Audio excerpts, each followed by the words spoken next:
Pawson, and I write books about the Bible mainly because I'm a Bible teacher. And there is one book that is now being called My Legacy. I think that's a bit premature. Though I'm in my 80th year, I don't intend to go off just yet. I'll go on serving the Lord as long as I can, but nevertheless, people are talking about my legacy. And this is the book that they all say is my legacy. Covers every book in the Bible. And it began in a very unusual way. There was a bunch of churches in England said to me, our people don't read the Bible for themselves now. They listen to preachers, they listen to tapes and DVDs, CDs, but they don't study the Bible for themselves. I said, right, we'll come and deal with that. And I went once a month, and the churches gathered together, and I said, each month I will take one book in the Bible, and we'll just aim to do two things: to get people so excited about the book they can't wait to read it, and to give them enough background information that when they do read it, they'll understand it and enjoy it and be excited about what they discover. So we took one book in the Bible each month for 3 hours. We had coffee in the middle, but we had 3 hours together.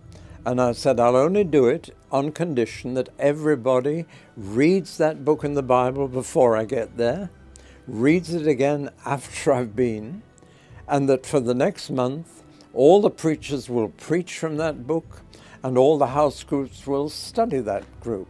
So by the end of a month, they could say, we know one book in the Bible. Well, I did it for 4 books, and the results were absolutely astonishing. And the pastors of the churches involved came to me and said, David, we want to book you for the next 6 years. Once a month. I said I might be in heaven by then. I can't guarantee 6 years, but they kept me to it. And for 6 years, once a month, we really got to grips with one book in the Bible, and did they get excited about it? And we finished the course, and I thought, that's finished. Wonderful. And then somebody came and said, well, it's been recorded audio, but people can't see the pictures that you used and the maps and the models and the charts. So you'll have to do it all again for visual recording. And we did it all again. It took another 5 years. And I thought, that's finished that.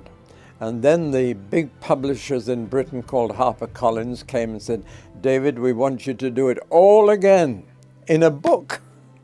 And so we had to start all over again, but I did have a young man to help me with it then. And finally this book came out. It's been an amazing story. About 50,000 in Britain have sold, and that's the equivalent to 500,000 in America. And it's now in Italian, Chinese, Finnish, whatever. It's running around the world. And the exciting thing about it is people write in and say, I'm enjoying my Bible again, and I'm reading it for myself again. And that's what it was all about. That's what I wanted. It wasn't that I wanted people to read a book of mine. I wanted them to read God's book, but enjoy it and get excited about it. And so it's all put in one book now, and you can have the book, and it'll get you back into your Bible with excitement and with interest and with a new discovery. One person actually wrote and said, you know, I feel I understand the heart of God again. Well, that's enough reward for me. You get the book.